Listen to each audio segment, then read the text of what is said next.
If you're driving down US 68 near Calvert City, there's a good rest stop if you don't mind resting on a moldy couch. You can stretch your legs here, but watch out for the sinkholes, and you may want to turn your head when you come to the pot patch. You won't rest long before you're greeted by the chief hillbilly and caretaker of Apple Valley Hillbilly Garden. And yes, we had a nice bumper crop come in. Keith Holt loves to give tours of his 4-acre land of bad puns. I was shocked to have come out here one day and saw my chainsaw in a tree. Once again, shocked. Saw, chainsaw.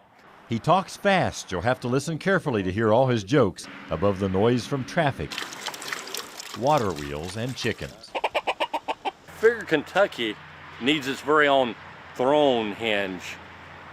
When I travel, I go to places like this.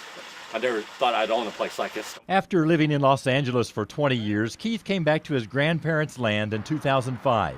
He admits he's a pack rat, and one night the sheriff showed up and told him he couldn't leave abandoned vehicles or appliances on the property.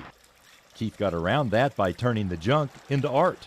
He painted clowns on a trailer and half-buried lawnmowers in the ground. Critics began to notice him as a folk artist. And I went from being a public nuisance somewhere to all of a sudden a local landmark. Now you can tour areas known as Kansas, the Valley of Lost Souls, and stand under trees that are always in bud. The whole place is his playground.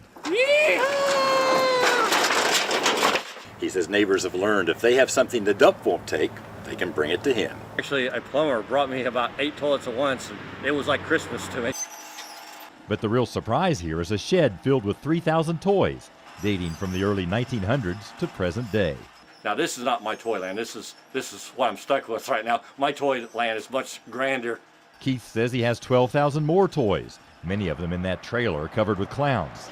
He just needs the money to build an exhibit hall. I wanted to create something everyone could come to and enjoy, hopefully, their childhood. Some people have called the whole exhibit one big piece of folk art.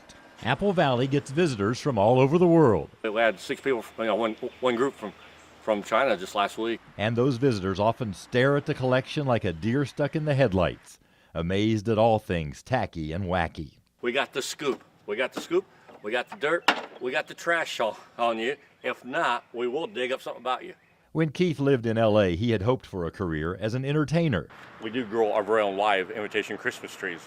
He found it nearly 2,000 miles away from Hollywood on the family funny farm. In Calvert City, Marvin Bartlett with the spirit of the bluegrass.